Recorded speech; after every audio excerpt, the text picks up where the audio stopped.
வணக்கம் நேயர்களே, இது உங்கள் ஜெயா பிளஸ் தொலைக்காட்சியின் செய்தியும் விளக்கமும் நிகழ்ச்சி. இந்த நிகழ்ச்சியில் ஒவ்வொரு நாளும் ஊடகங்களில் வருகின்ற முக்கிய செய்திகள் குறித்து விவாதித்து வருகிறோம். அந்த வகையில் நம்முடன் செய்திகள் குறித்து விவாதிப்பதற்காக அகில இந்திய மீனவர் சங்கத்தின் செய்தி தொடர்பாளர் திரு நாஞ்சில் பி ரவி அவர்களும் வழக்கறிஞர் திரு பட்டாபிராமன் அவர்களும் நமது நிலையத்திற்கு வருகை தந்திருக்கிறார்கள். வணக்கம். வணக்கம் சார். சார், முதல் செய்தியா, மக்களால் நான், மக்களுக்காகவே நான் என்று தன்னுடைய வாழ்க்கையை தமிழக மக்களுக்காக அர்ப்பணித்து வாழ்ந்து கொண்டிருக்கும் மக்களின் முதல்வர், அனைத்து இந்திய அண்ணா திராவிட முன்னேற்ற கழகத்தின் பொதுச் செயலாளர் செல்வி ஜெயலலிதா அவர்களின் வழியில் செயல்பட்டுக் கொண்டிருக்கும் தமிழக அரசு இன்று தமிழக அரசு ஊழியர்களுக்கும் ஆசிரியர்களுக்கும் ஒரு இனிப்பான செய்தியை வெளியிட்டிருக்கிறது.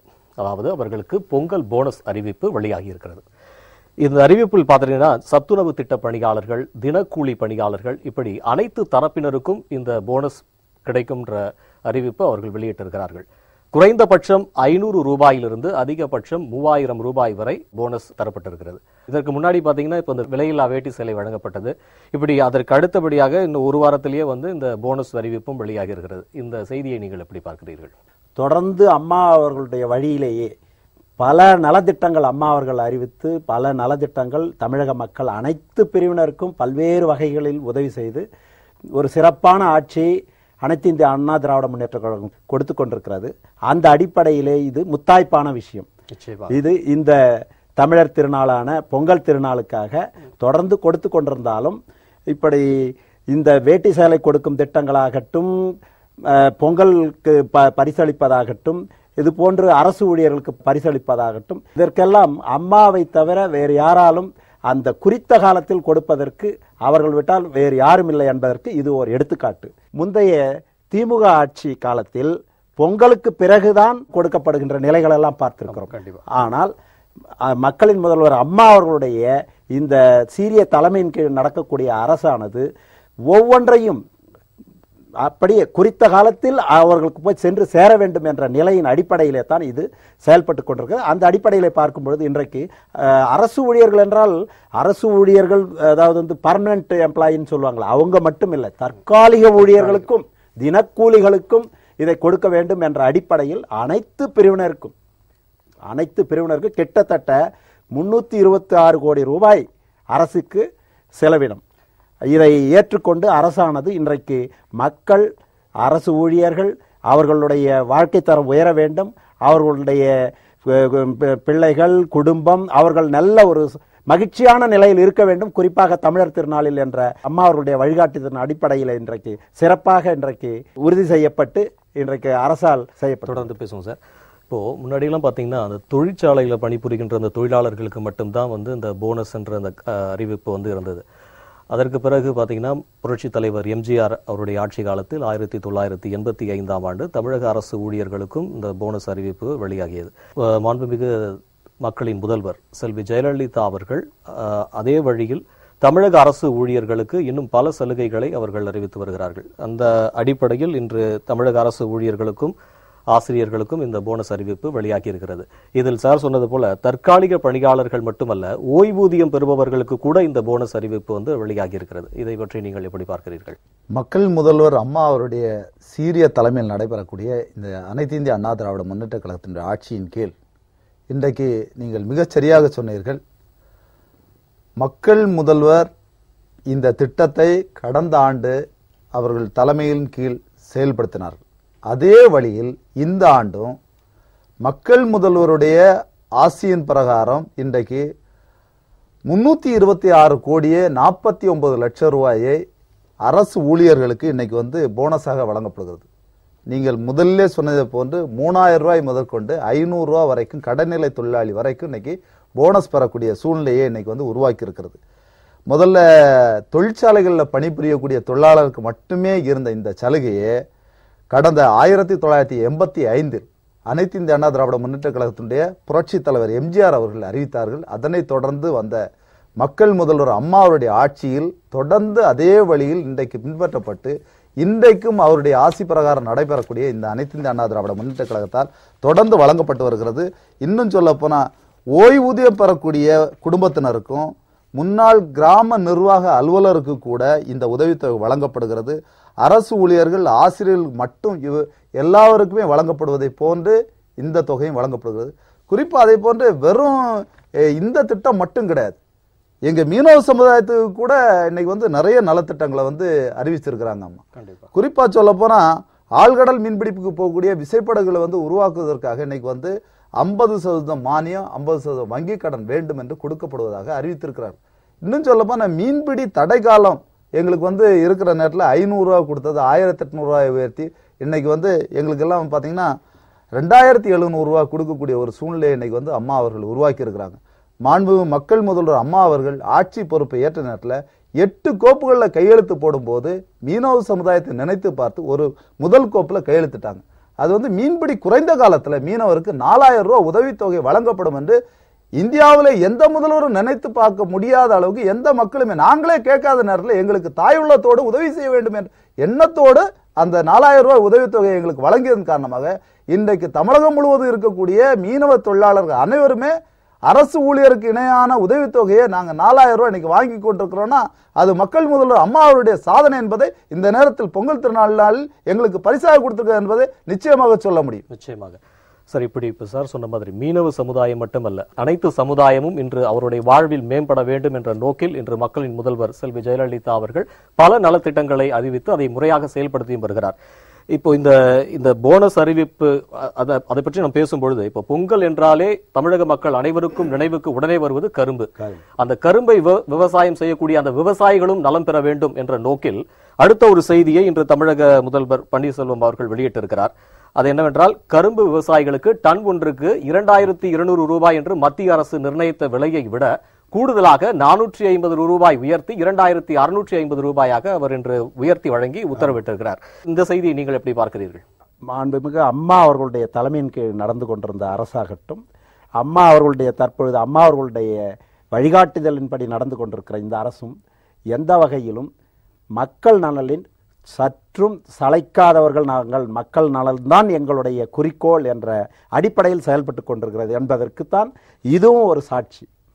இன்றைக்கு விவசாயிகள் எந்தெந்த வகையிலெல்லாம் இன்றைக்கு மத்திய அரசு சரியான முறையில் செயல்படவில்லை என்றாலும் கொடுக்கவில்லை என்றாலும் அவர்களுக்கு மாநில அரசானது எப்பாடுபட்டாவது அவர்களுடைய நலனில் அக்கறை காட்டுவோம் என்ற நிலையில் அம்மா அவர்கள் பல்வேறு திட்டங்களை செய்து வந்தார்கள். அந்த அடிப்படையிலே இன்றைக்கு கரும்பு விலையை அவர்கள் நிர்ணயித்திருக்கிறார்கள் என்றால் கிட்டத்தட்ட 450 ரூபாய் இதற்கு முந்தைய விலையை விட இப்போது 450 ரூபாய் கூடுதலாக கொடுக்கிறார்கள். சிறப்பு அம்சம் என்னன்னா ஒவ்வொரு வருஷமும் இந்த விலையை உயர்த்தி 2011 உயர்த்தி இருக்கிறார்கள், 2012 அப்படி ஒவ்வொரு ஆண்டும். அதிலையும் போக்குவரத்து செலவினம் கூட அதிலும் 100 ரூபாய் கூடுதல் என்ற அடிப்படையில் கொடுத்து கொண்டிருக்கிறார். அது மட்டுமில்லாமல் நவீன முறையில் கரும்பு உற்பத்தி செய்வதற்குண்டானவற்றில் மானியம் கொடுப்பதும் அதற்குண்டான அனைத்து விதமான பொருட்களை வாங்கி கொடுப்பது போன்றவற்றிலும் இந்த அரசானது மிகவும் கவனமாகவும் அவருடைய விவசாயிகளுடைய நலனில் அக்கறை கொண்டுள்ளது. அதில் தான் இன்றைக்கு நமக்கு இந்த சர்க்கரை தட்டுப்பாடு என்பது இல்லாத நிலை உண்டு. இதுக்கு முன்பெல்லாம் பார்க்கும் பொழுது சர்க்கரை எப்படி கிடைக்கும் என்ற நிலை இருந்தது.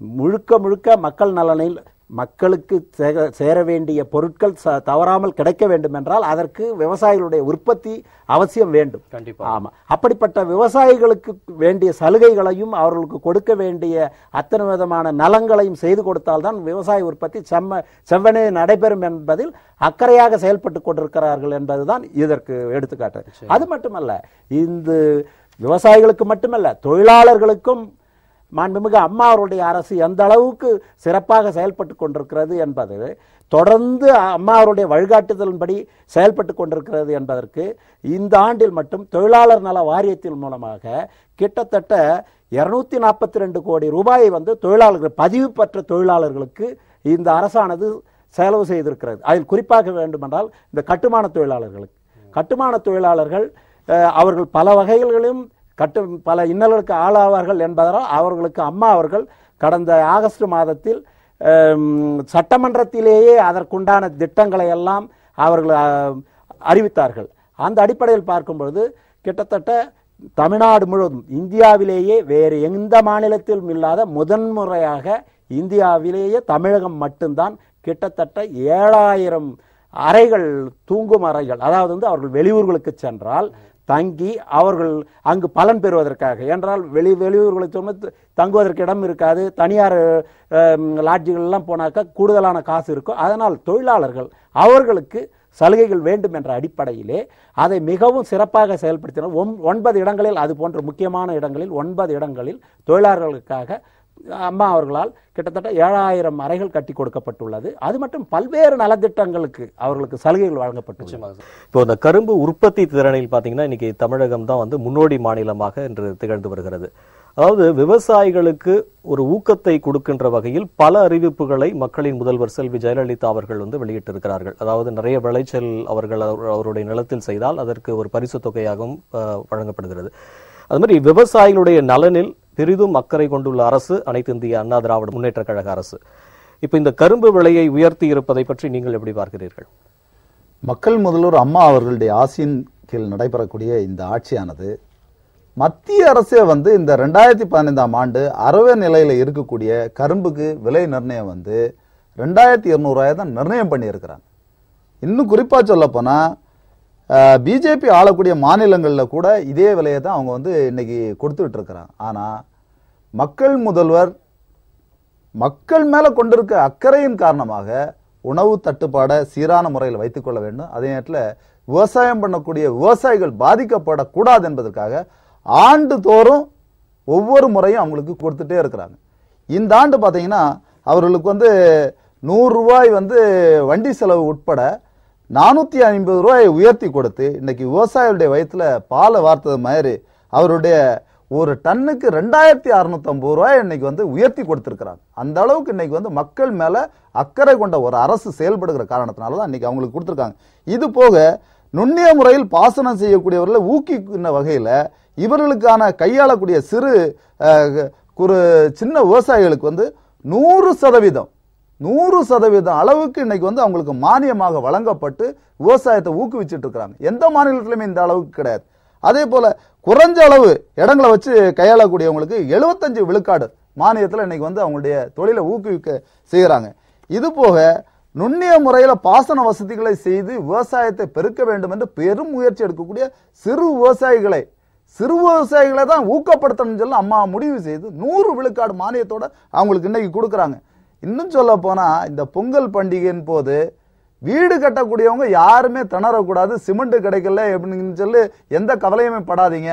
தமிழ்நாடு அரசினுடைய சார்பில் இருக்கக்கூடிய அம்மா சிமெண்ட் வந்து இன்னைக்கு வந்து 190 ரூபாய்க்கு கொடுத்து கொண்டிருக்கிறாங்கிற இனிப்பான செய்தி எந்த மாநிலத்திலுமே இல்லாத அளவுக்கு மக்கள் முதல்வரோட ஆட்சி இன்னைக்கு நடைபெற்றுக் கொண்டிருக்கிறதுக்கு இதை தவிர வேற எடுத்துக்காட்டே இல்லைங்கிறத நல்லா புரிஞ்சுக்கலாம். புத்தாண்டு பிறந்த நாளிலிருந்து பாத்தீங்கன்னா பல நல்ல திட்டங்களை வந்து அவர்கள் கொடுத்திருக்கிறார்கள். இந்த மலிவு விலையில் வழங்கப்படுகின்ற அம்மா சிமெண்ட், அதுக்கப்புறம் இந்த பொங்கல் போனஸ், அப்புறம் விலையில்லா வேட்டி சேலை, இதெல்லாம் அதாவது திட்டங்களை ஒரு வாய்மொழியா சொல்வதோடு நிறுத்தி விடாமல் அதை முறையாக செயல்படுத்துவதில் அனைத்து இந்திய அண்ணா திராவிட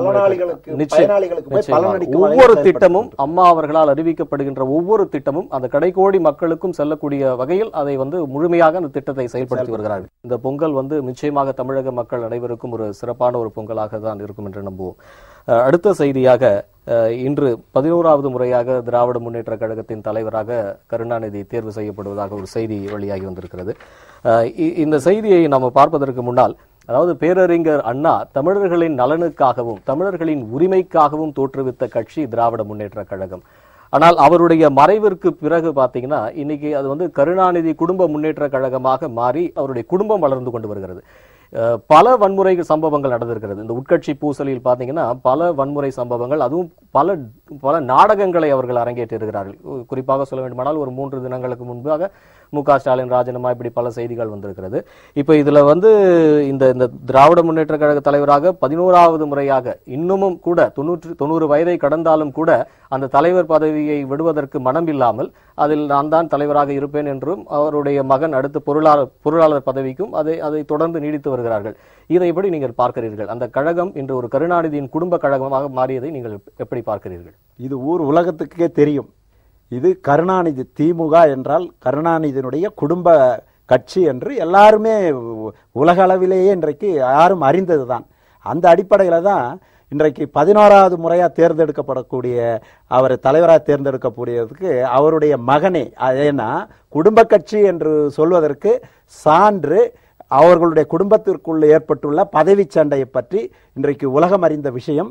அதில் கடந்த ஓராண்டுகளாக அவருடைய மூத்த மகனுக்கும் ஸ்டாலினுக்கும் ஏற்பட்டுள்ள பிணக்கின் காரணமாக இன்றைக்கு அந்த திராவிட முன்னேற்ற கழகம் எப்படி இருக்கிறது என்பது தெளிவுபடுத்தும் விதத்திலே தான் ஒரு 4-5 தினங்களுக்கு முன்பாக அழகிரி அவர்கள் அவங்க அந்த கட்சிக்கு கொடுத்திருக்கிற பேரே வந்து திருட்டு கூட்டம், திருடர்களின் கூடாரம் திராவிட முன்னேற்ற கழகம் என்று கொடுத்திருக்கிறார்கள். இன்றைக்கு அப்படிப்பட்ட திருடர்களின் கூடாரம் என்று கூறப்பட்ட அவருடைய மகனால் பட்டம் அளிக்கப்பட்ட அந்த கட்சிக்கு அந்த கட்சியினுடைய தலைவராக, திருடர்களின் கூடாரம் என்று கூறப்பட்ட அந்த திருடர்களின் தலைவராக இன்றைக்கு அவர் தேர்ந்தெடுக்கப்படுகிறார்.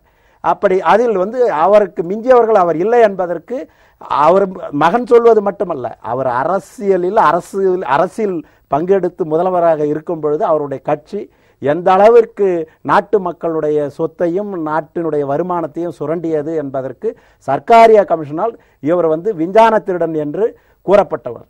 இதில் ஒன்று ஆச்சரியப்பட வேண்டிய விஷயம் இல்லை. ஆக இப்பொழுது திருடர்களுடைய கூடாரத்தினுடைய தலைவராக தேர்ந்தெடுக்கப்படுகிறார் 11வது முறையாக என்றுதான் கூற வேண்டும். சார் சொன்ன மாதிரி திராவிட முன்னேற்ற கழகத்தை பற்றி அவருடைய மகன் மு க அழகிரி வந்து சமீபத்தில் செய்தியாளர்களை சந்திக்கும் பொழுது அவர் என்ன சொன்னார்னா, திராவிட முன்னேற்ற கழகம் வந்து ஒரு திருடர்களின் கூடாரமாக மாறி இருக்கிறது அப்படின்றார். அந்த திருடர்களின் கூடாரத்திற்கு இன்று தலைவராக திமுக தலைவர் கருணாநிதி தேர்ந்தெடுக்கப்படுவதாக இன்று செய்திகள் வந்திருக்கிறது. மக்களுக்கு வந்து ஒரு வியப்பான ஒரு விஷயம் என்னவென்றால், திருவாரூரில் இருந்து ரயில் மூலமாக, அதுவும் டிக்கெட் வாங்கக்கூட காசு இல்லாமல் சென்னைக்கு வந்த ஒரு கருணாநிதி அப்படின்றது அவருடைய வரலாறு.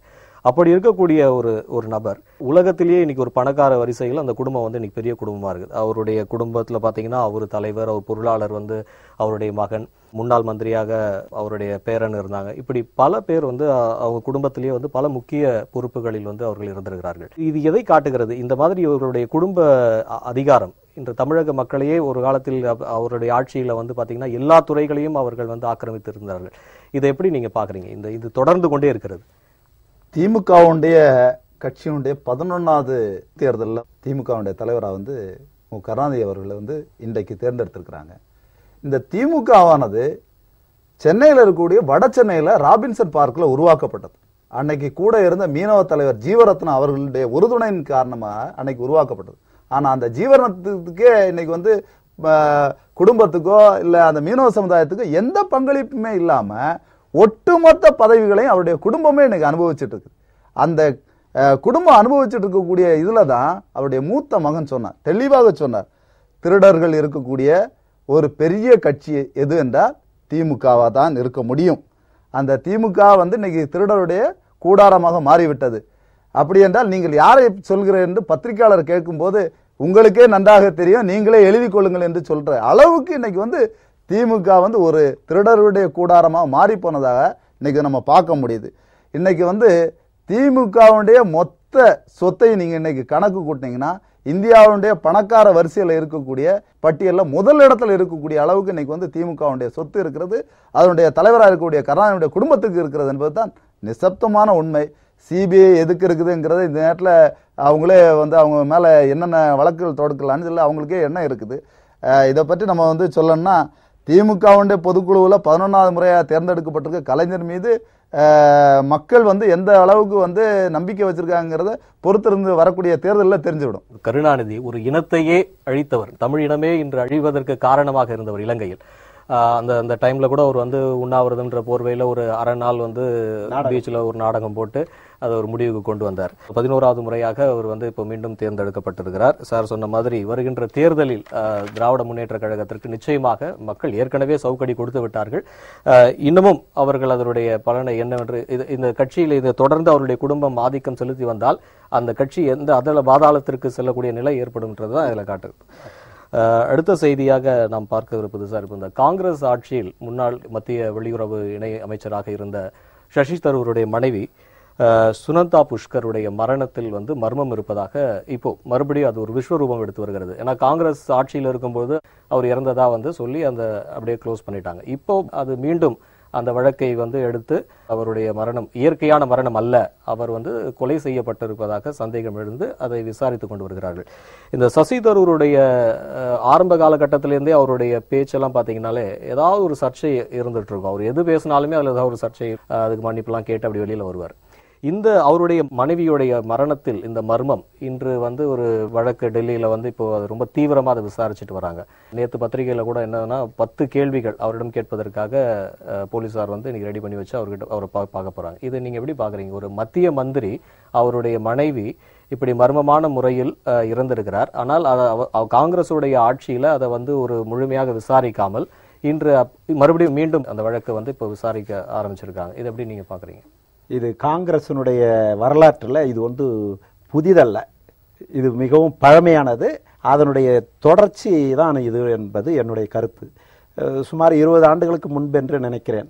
அன்றைக்கு ஒரு காங்கிரஸ் தலைவருடைய மனைவி, அவரையும் இப்படித்தான் படுகொலை செய்யப்பட்டு துண்டு துண்டாக வெட்டி தந்தூரி அடுப்பிலே அதுக்குண்டான எந்த விதமான ஆதாரமும் இருக்கக்கூடாது என்பதற்காக செய்த வரலாறுகள் எல்லாம் காங்கிரஸுக்கு உண்டு. அந்த அடிப்படையிலே தான் இதையும் கூற வேண்டும். பார்த்தால் சென்ற ஆண்டு ஜனவரி மாதத்தில் தான் இந்த சசிதருடைய மனைவி சுனந்தா புஷ்கர் கொலை செய்யப்பட்டார் என்றுதான் ஆரம்பத்தில் வந்தது. மர்மமான முறையில் இறந்து கிடந்தார் அப்படி என்ற ஒரு செய்தி வந்தது. பிற்பாடு என்னடா அப்பொழுது காங்கிரஸ் ஆளுங்கட்சி, இவர் இணை அமைச்சர், இந்த நிலையில் அப்படிப்பட்ட ஒரு செய்தி வந்தது. அது இவருடைய மனைவி, இது 3வது மனைவி இவர். அப்பொழுது என்ன பிரச்சனை என்று கூறப்பட்டது என்றால், பாகிஸ்தானை சேர்ந்த நிருபருக்கும் இவருக்கும் தொடர்பு இருப்பதாகவும், அதனால் அவருடைய மனைவிக்கும் அந்த பெண்ணுக்கும் தகராறு ஏற்பட்டதாகவும், இவர் வந்து தன்னுடைய கணவரை கண்டித்ததாகவும், இதில் அவர்களுக்கு குடும்ப தகராறு வந்தது என்றெல்லாம் செய்திகள் நாம் படித்தது. அதில் ஏதோ வந்ததனால் இந்த மரணம் வந்து மர்மமானது என்றெல்லாம் எழுதப்பட்டது. ஆனால் அன்றைக்கு இருந்த செல்வாக்கின் அடிப்படையில் இவர்கள் அந்த மரணத்தை இது வந்து இயற்கையான மரணம் என்று சொல்ல வைக்கப்பட்டது என்று பிற்காலத்தில் அந்த சான்றிதழ் கொடுக்கப்பட்ட மருத்துவராலேயே கூறப்பட்டது. இதன் பேர் நடவடிக்கை எடுக்கப்பட்டு இப்பொழுது அது உண்மை, இயற்கையான மரணம் அல்ல, அது விஷத்தினால் மரணம் ஆகி உள்ளது என்பதற்குண்டான ஆதாரங்கள் எல்லாம் இப்பொழுது பல்வேறு வகையில் அதற்கு உண்டான நிலைகளை எல்லாம் கொடுத்து கொண்டிருக்கிறார்கள். ஏன் அவருடைய வயிற்றுக்குள்ளிருந்து தசைப்பகுதி போன்ற உறுப்புகளை எல்லாம் வெளிநாடுகளுக்கு சென்று அதன் மீது பல பரிசோதனைகள் செய்து கண்டுபிடிக்க வேண்டும் என்ற நிலையில் எல்லாம் கூறப்படுகிறது. அது விஷ ஊசியாக இருக்கலாம் என்றும் கூட கூறப்படுகிறது. அல்லது கதிர்வீச்சின் மூலமாக லேட்டஸ்ட் டெக்னாலஜியில் எத்தனையோ இன்றைக்கு தொழில்நுட்ப வசதிகள் உள்ளது. அந்த அடிப்படையில் இவர் மரணம் நிகழ்ந்துள்ளதா என்ற நிலைகள் எல்லாம் இன்றைக்கு போலீசாரால் சந்தேகப்பட்டு செய்யப்படுகிறது. பாரதிய ஜனதா ஆட்சி பொறுப்பேற்ற பிறகு பாத்தீங்கன்னா சசி தரூர் வந்து காங்கிரஸில் உறுப்பினராக இருந்தாலும் கூட பாரதிய ஜனதாவுடைய ஒவ்வொரு திட்டங்களுக்கும் அவர் வரவேற்பு சொல்வதாக அவருடைய அறிக்கை அமைந்திருந்தது. காங்கிரஸ் கட்சியில் இருந்து கொண்டு ஒரு பாரதிய ஜனதா கட்சியை வந்து புகழ்வது என்பது என்ன உள்நோக்கத்தில் அவர் அதை செய்கிறார் என்று இதுவரை யாருக்கும் தெரியாமல் இருந்திருக்கலாம். ஆனால் இப்பொழுது மீண்டும் இவருடைய மனைவியின் மரணத்தில் மர்மம் ஏற்பட்டிருப்பதால் அந்த வழக்கை அது எடுக்கப்பட்டு இன்று விசாரணை நடைபெற்றுக் கொண்டிருக்கிறது. போக போக தெரியும் இதில் வந்து யார் யாரெல்லாம் ஈடுபட்டிருக்கிறார்கள் என்று பொறுத்திருந்து நாம் பார்ப்போம். அடுத்த செய்தியாக இந்த பிரான்சில் நேற்று முன்தினம் நடைபெற்ற அந்த தீவிரவாத தாக்குதல், சார்லி எப்டோ என்ற வார பத்திரிகையில் 3 நபர்கள் கண்மூடித்தனமாக துப்பாக்கிச்சூடு நடத்தியதில் 12 பேர் வந்து உயிரிழந்திருக்கிறாங்க. கிட்டத்தட்ட 10 பேர் வந்து படுகாயமடைந்து மருத்துவமனையில் சிகிச்சை பெற்று வருகிறார்கள். இதனுடைய தொடர்ச்சியா நம்ம பார்த்தோம் அப்படின்னா நேற்றும் ஒரு தாக்குதல் சம்பவம் நடைபெற்றிருக்கிறது. பிரான்சில் ஒரு துப்பாக்கிச்சூடு நடைபெற்றிருக்கிறது. அதுல ஒரு பெண் காவலர் வந்து பலியாகி இருக்கிறாங்க. இதுல வந்து ரொம்ப ஒரு முக்கியமான விஷயம், நாம் பார்க்க வேண்டிய விஷயம் என்னன்னா, இன்னைக்கு தீவிரவாதம் வந்து உலக அளவில் பல நாடுகளில் இன்று தீவிரவாத தாக்குதல் நடைபெற்றிருக்கிறது. பிரான்ஸ்ல பாத்தீங்கன்னா கிட்டத்தட்ட 50 வருடங்களுக்கு முன்பாக ஒரு தாக்குதல் நடைபெற்றதாக சொல்லப்படுகிறது. அதற்கு பிறகு இப்பொழுது இந்த தாக்குதல் நடைபெற்றிருக்கிறது. தீவிரவாத அமைப்பு வளர்ந்து வருகிறது என்று பொருள் கொள்ளலாமா? இந்த மாதிரி பாத்தீங்கன்னா எல்லா இடத்திலும் இந்த தீவிரவாத தாக்குதல் நடைபெற்றிருக்கிறது. இப்பொழுது கூட இந்த ISIS தீவிரவாத இயக்கத்தை விமர்சித்து ஒரு சர்ச்சைக்குரிய ஒரு கார்ட்டூனை அந்த பத்திரிகை வெளியிட்ட காரணத்தினால்தான் இந்த தாக்குதல் நடைபெற்றதாக சொல்லப்படுகிறது. இது எந்த அளவிற்கு இது சென்று கொண்டிருக்கிறது? இதை நீங்கள் எப்படி பார்க்கிறீர்கள்? இதை வந்து என்னுடைய பார்வையில் இது 2 விதமாக நான் பார்க்கிறேன். ஒன்று, தீவிரவாதம் மிகவும் வளர்ந்து கொண்டே இருக்கிறது என்பதற்கு இது ஒரு முக்கியமான ஆதாரம். இதனுடைய அதாவது உச்சநிலை சென்று கொண்டிருக்கிறது என்பதுதான் இதனுடைய கிட்டத்தட்ட அப்பாவி மக்கள் 12 பேர் இதில் மரணித்திருக்கிறார்கள். தொடர்ந்து இப்படிப்பட்ட நிலை இருக்கும் பொழுது அதிகபட்சமாக பாதிக்கப்படுபவர்கள் யார் என்றால் இப்படிப்பட்ட தீவிரவாதிகளால் சாதாரண மக்கள், பொதுமக்கள் பாதிக்கப்படுகிறார்கள். ஆக எது எப்படி இருந்தாலும் தீவிரவாதம் என்பது கண்டிக்கப்பட வேண்டிய ஒன்று. தீவிரவாதத்தினால் அப்பாவி மக்கள், சாதாரண மக்கள் உயிரிழப்பு என்பது யாராலும் ஏற்றுக்கொள்ள முடியாது. வேலைக்கு சென்றவர் வருவாரா என்ற நிலையில் இன்றைக்கு கேள்விக்குறி எழுந்துள்ளது என்றால் இது மிக மிக கண்டிக்க வேண்டியது. இது வளர்ந்து கொண்டிருக்கிறது. கண்டிப்பாக சமீப காலமா பாத்தீங்கன்னா இப்போ இந்த பாகிஸ்தானில் வந்து பள்ளிக்கூடத்தில் போய் நடைபெற்ற அந்த தாக்குதலில் நூற்றுக்கணக்கான குழந்தைகள் வந்து பலியாகினாங்க. இப்படி ஒவ்வொரு முறையும் இந்த தீவிரவாத தாக்குதல் நடைபெறும் பொழுதெல்லாம் உலக அளவில் உலக நாட்டினுடைய அனைத்து தலைவர்களும் கடும் கண்டனத்தை பதிவு செய்கிறார்கள். ஆனால் இந்த தீவிரவாதத்தை தடுப்பதற்கு என்ன மாதிரியான முயற்சிகளை நாம் கையாள வேண்டும் என்கிற வகையில் உலக நாடுகள் அனைவரும் ஒன்று சேர்ந்து ஏதாவது ஒரு திட்டத்தை கொண்டு வந்து அதற்கு முறையில் அவர்கள் செயல்பட்டால் அது நிச்சயமாக இந்த தீவிரவாதத்தை வேறறுக்க முடியும் என்று நம்புவோம். நிலையத்திற்கு வந்து உங்கள் கருத்துக்களை எங்களோடு பதிவு செய்து கொண்டதற்கு மிக்க நன்றி. நேயர்களே, மீண்டும் அடுத்த நிகழ்ச்சியில் சந்திப்போம். நன்றி, வணக்கம்.